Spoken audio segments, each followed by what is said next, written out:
All right. Well, we're so excited about the interest in this webinar series and so thrilled that so many of you are tuning in week after week to listen to these amazing climate leaders. In light of our new digital world, this is a series highlighting local climate leaders working in the Bay Area on issues relating to making our world more resilient. In case this is your first time joining us, Greenbelt Alliance is a nonprofit based here in the San Francisco Bay Area, and our mission is to educate, advocate, and collaborate to make the Bay Area's lands and communities more resilient to a changing climate. Today, we're very lucky to be joined by Violet Saena, the director and co-founder of Climate Resilient Communities. Violet has more than 10 years of experience working on community resiliency in the face of climate impacts. She was the principal climate change officer for the government of Samoa and liaison between the Pacific Islands and the Caribbean nations to ensure regional coordination and support for small island states in international climate policies. Climate Resilient Communities has been on the ground learning the specific needs of residents in diverse under-resourced communities in East Palo Alto and Bel Haven in Menlo Park. Their outreach cultivates environmental awareness while giving local residents a voice in proactive resilience planning and adaptation. By building stronger alliances between residents, schools, local government programs, and community-based organizations, this work creates resilience against climate-related stresses such as sea level rise and economic instability, both of which we will be discussing right now. But first, I'd really like to welcome Violet. Hi, Violet. Hi. How's it going? Good, thank you. So great to see you, and welcome back stateside, even if it's just, seeing you virtually. How does it feel to be back? A little bit overwhelming. I'm trying to adapt to, to everything that's been happening here in the States. For those that don't know that, I traveled to Samoa early February or early March to attend to a family event, and then COVID happened, and then I was stuck there till last Saturday. So I've been away long. So right now I'm still trying to figure out, how to deal with the COVID and all the new, all the new things happening here in the States. Yeah, welcome back to a different world practically out here now. But that's a whole other topic, perhaps. Maybe yes. could you start by telling us a little bit about yourself and your background and how you started taking an interest in climate work? Yeah, sure. Well, first of all, I want to thank Greenbelt Alliance for the opportunity. It is an honor for me to be here today and to share my story with everyone out there. Again, my name is Violet Saena, and I was born and raised in Samoa, so I am a Samoan. So growing up in Samoa, you're practically growing up in nature. I grew up in an area and a place and a period where, my life was all about living off the environment. I helped my parents with their plantation, helped raise chickens, pigs. I've seen how many of the families and communities on the island depended on the natural resources, for their livelihoods and survival. So I grew up in that area, that kind of environment, and it kind of created the path for me because I've seen a lot of benefits and the services that the environment provides for people. Also at the same time, living off on a small island, of course, with new changes globally with climate change, I've seen the devastation it does to small island states. I've seen families who lost homes, and even people lost lives because of cyclones and hurricanes, and even seen people losing their land. And that really created, it kind of like really created a path where I am today. I graduated from the University of the South Pacific, but my interest was foremost was to conserve the environment and protect the endangered species. So when I first got out of college, I was a biodiversity officer for the government of Samoa. And a couple months into that, I was summoned by my superiors telling me that because I was the new recruit, that they wanted me to start working on climate change work for the government. Samoa at the time have signed the United Nations Framework Convention of Climate Change, and they as a country, we have obligations to the United Nations. And so that became my role. And it kind of like, so now that I'm doing a lot of the work on climate change, I was more like, I didn't plan to, but there was more of a need from the government to have someone to lead that work.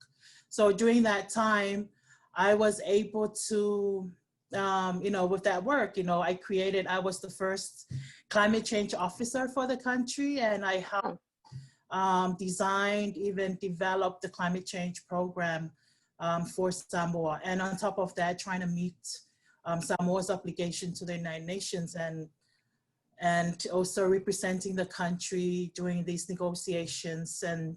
And in that role, because Samoa is a small island state, it's an independent country, and so you get to wear different hats.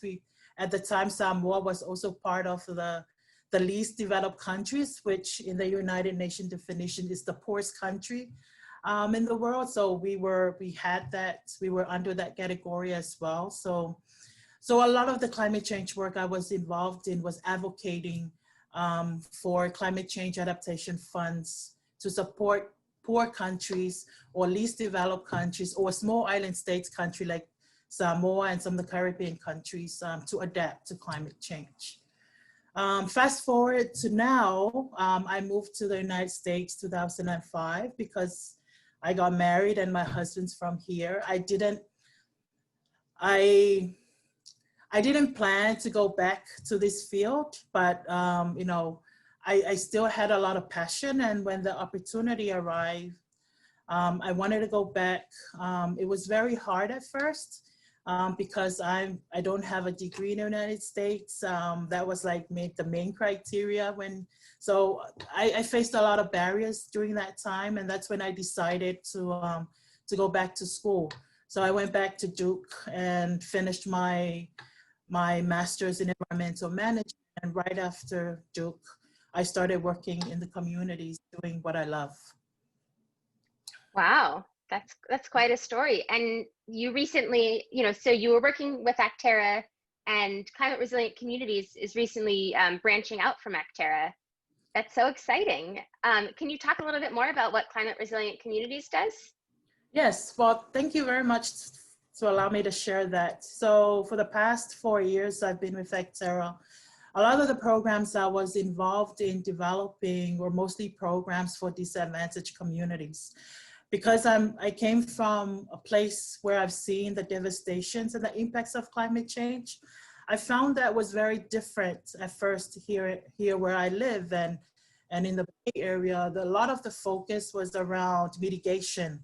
A lot of the programs are designed around reducing greenhouse gas emissions, a lot of it to do with energy efficiency and renewable energy, which is all great. But what I was really after and trying to help develop was because I believe, and I've seen that people are already impacting, people's lives are already affected by climate change, and there wasn't a lot of adaptation programs for communities to be involved. So when I studied at Duke, and my master's was actually looking at the community of East Palo Alto, and I saw a lot of the same issues that I've seen back in the islands. The most vulnerable communities are impacted, and yet they are not involved, or there is limited information or limited understanding around these issues. So climate resilient communities, we had an opportunity to start this kind of work in East Palo Alto.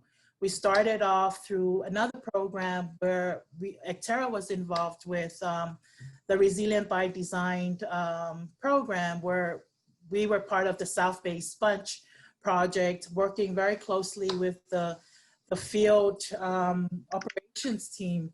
So a lot of that work started by organizing the community, inviting the community to attend, programs or meetings that are related to climate change planning.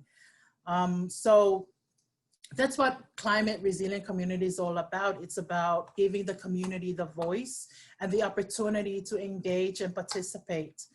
Now, because of the need because of the need to directly work with the communities on these issues. Climate resilient communities thought were, I've been working very closely with Actera and with their support.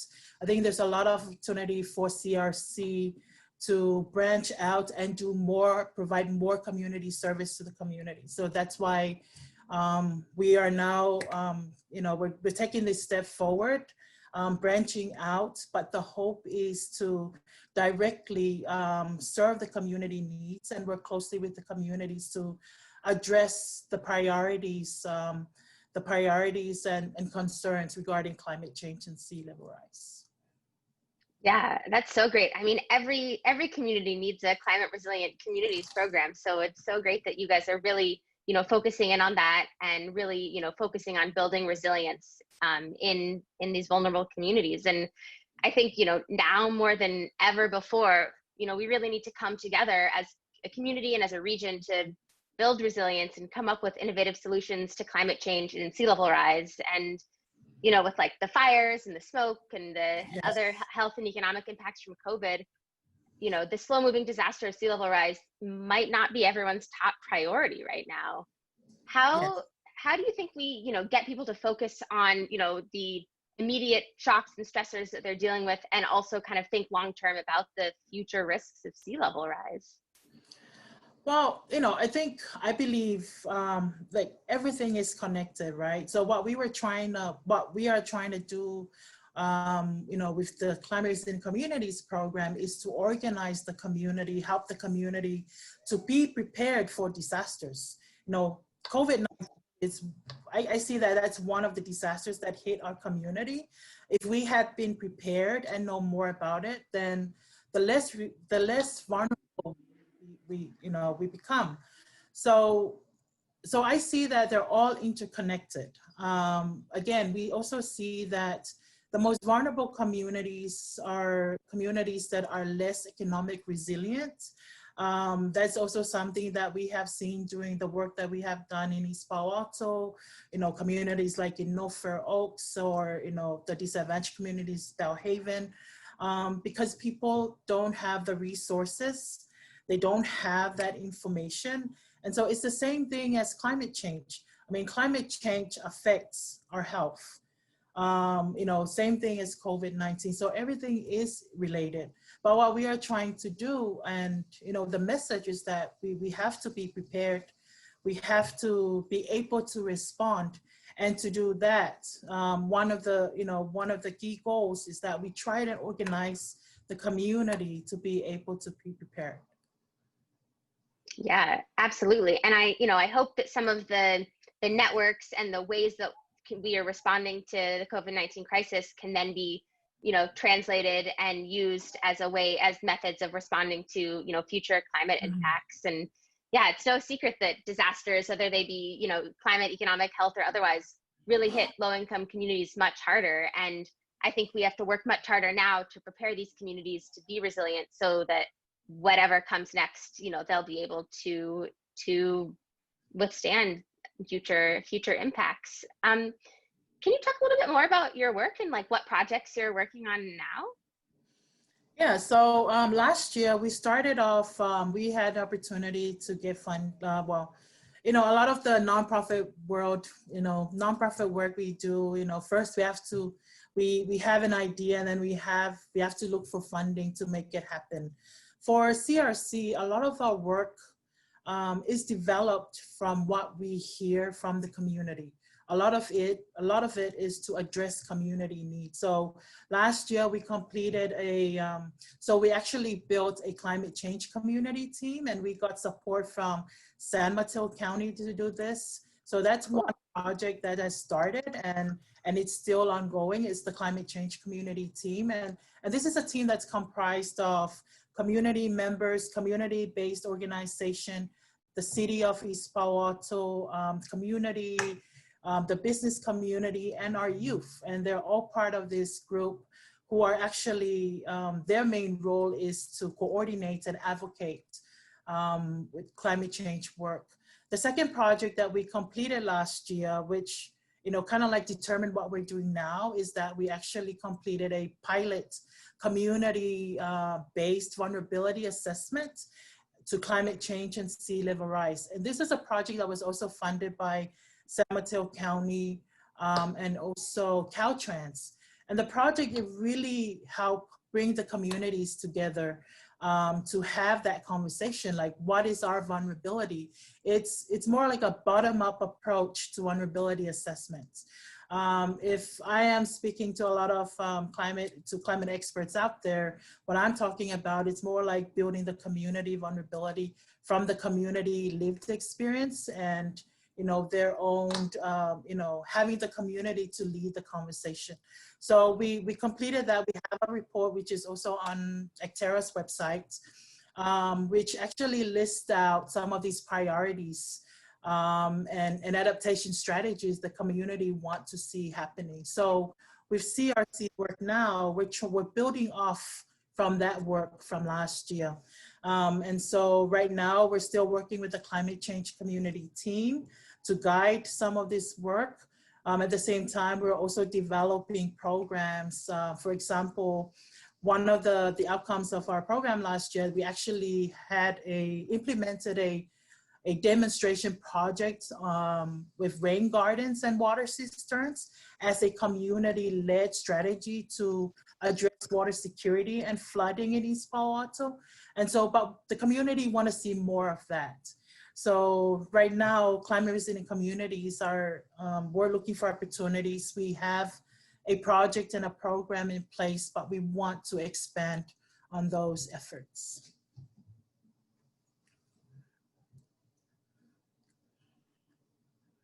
All right, sorry about that, everyone. I'm back. So you were talking about the community-led strategy about rain gardens? Yes, yeah. What CRC are doing now is that we're looking for more opportunities to expand on those strategies, including the rain garden and the water cistern projects. Wow, that's incredible. At Greenbelt Alliance, we really believe in harnessing the power of nature, as the first step to protecting communities from fire and flooding. And it's so great that you are bringing the community together to come up with ideas for making their own communities more resilient using, nature-based strategies. Are you thinking about, doing other pilot projects? Yes, that's definitely what we are aiming for. We've done this one pilot project last year, and we want to expand and do more and give the opportunity for community members. So like, for example, the water issue is a priority in East Palo Alto, mainly because the limited supply, the number of developments that are coming up. If we think about the drought period, so definitely water is an issue, and even water quality. And so some of the strategies that we came up with, and most of the communities, they want to see more of, adaptation strategies that not only enhance or improve the environment in East Palo Alto, but also that, opportunities that will offer economic opportunities to the residents. And so, it's a whole mix of things that are layered together. And that's what we're trying to pursue for the communities that we serve. Yeah, and bringing nature back, it's always been a top priority. Yeah, we agree. During COVID-19, has the climate change community team, responded or, worked on anything, or has COVID sort of impacted what you guys do? Well, yes, it did. So our climate change community team, we have a monthly, we meet every month, to share updates and also feed in new programs or new information. During COVID, we decided to limit our meetings because most of the community members, the team members are, our executive directors for community-based organizations. They were very busy at that time to prioritize.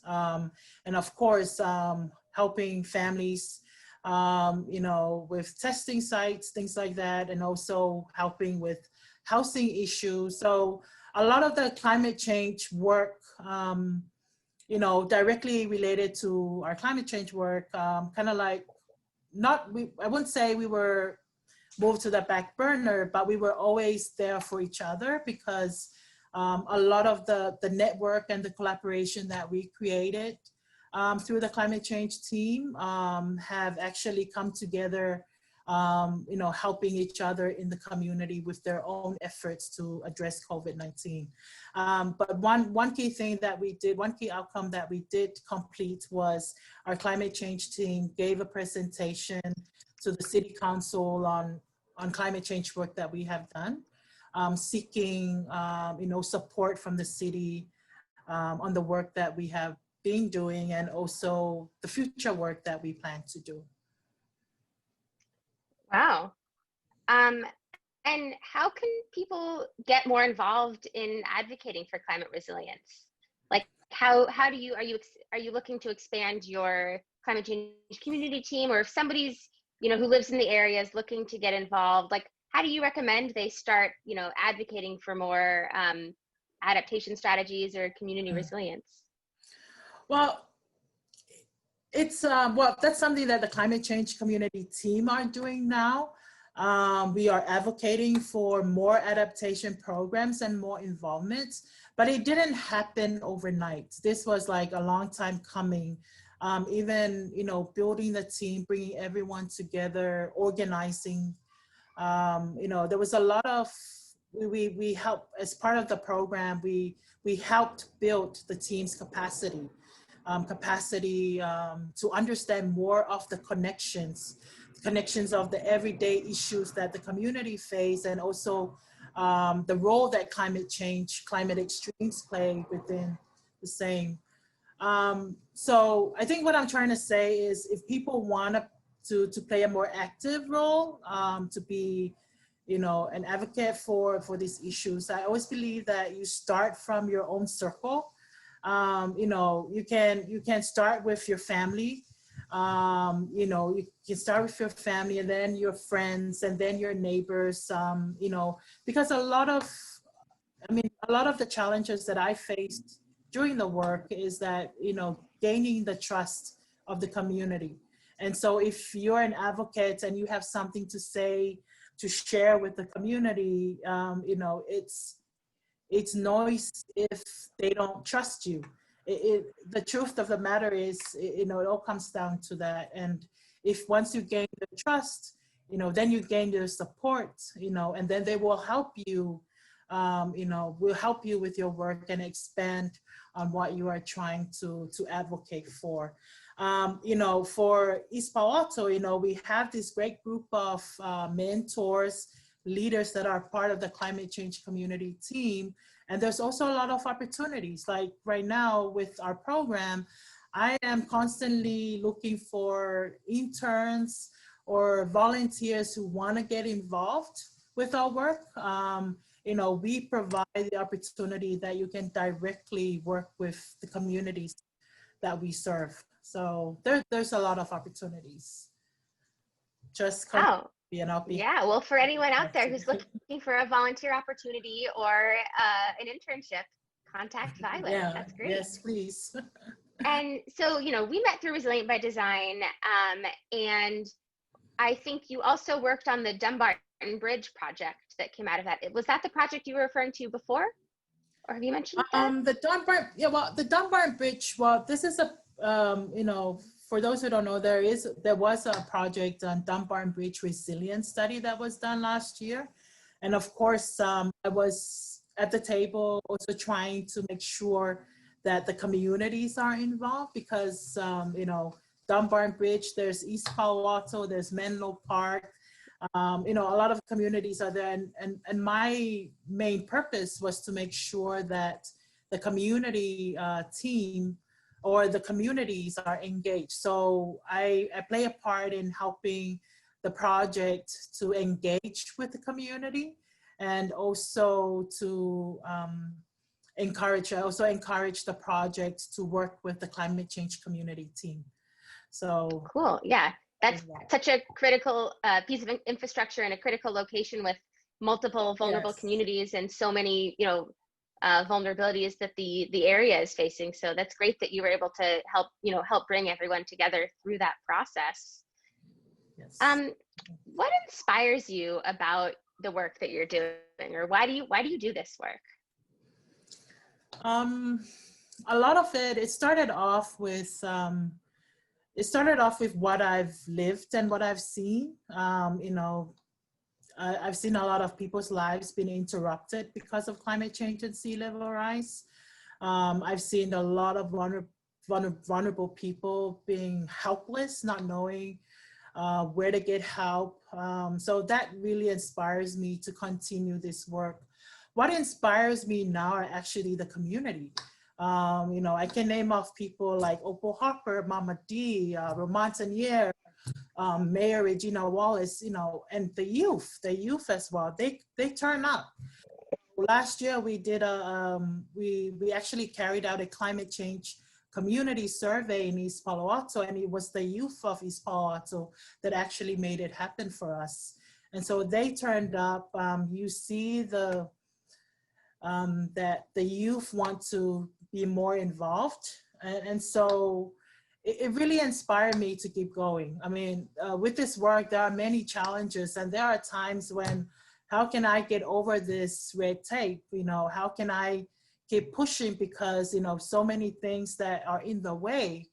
But then again, there are always people around you, and I'm very blessed that I have a great support from my team, from my leaders, the community, and even the other community-based organizations. I mean, really, they inspire me a lot.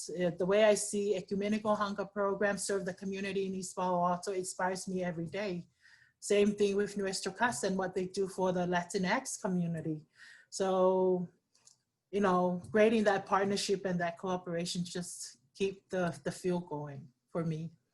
Yeah, absolutely. It's so important to build your network and work together, because we can be so much stronger together versus, doing our own separate work. And working with youth, I think, is also, really, really an important way to both bring in, future climate leaders and help, broaden your network and educate everyone on the impacts of climate change and how we can adapt. And I think it's clear that, every community needs a Violet Saena, but what do you have to rising climate leaders? Or perhaps, what advice do you have to your community climate change team that, wants to take on more of a leadership role? Or what do you say to somebody who wants to do what you do? Yeah, don't give up. That's one thing. Again, like I've alluded to before, sometimes it's very challenging, especially, community work where you're working on climate change, and then you are faced with so many challenges, and the community itself, the families, they have challenges. And so sometimes things kind of slow down because of those reasons, but never give up. If there are no opportunities, create one for yourself, because that's actually what I did in my journey through where I am now. It's creating opportunities and look around, see who's around you who are willing to help and support, because that's another, big thing you need, that support system. And that's why, with my work and my philosophy, I always have partnerships, collaborations, and I'm always there for them when they need help. And they do the same for me as well. So just keep moving forward. If you're passionate about it, don't give up. Yeah, I think that's great advice. Well, I think we're out of time, but Violet, thank you so much for joining us today. It was such a pleasure to be able to reconnect and learn more about your work. Well, thank you very much for having me.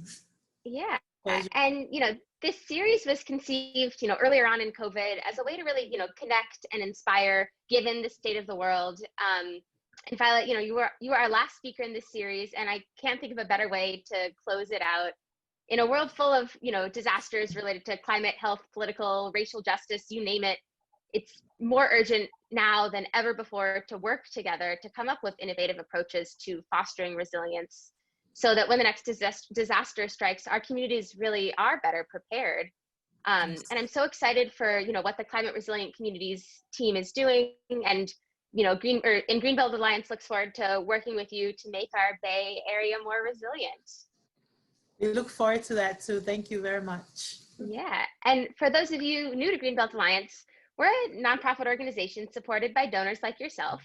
If you'd like to learn more about Greenbelt Alliance and have fun doing it, you can join us at our virtual gala on October 14th, where we will toast to a shared goal of creating a more climate resilient Bay Area. I promise it won't be like every other Zoom meeting. We'll have an entertaining collection of stories from around the Greenbelt, really highlighting our vision and the impact that we're making. And best of all, it's free. So I hope you can join us then. And we will have a fall webinar series that will be released shortly. So please stay tuned. And I hope you all have a great rest of your evening. Thanks again, Violet. Thank you. Thank you for having me. Goodbye, everyone. Bye.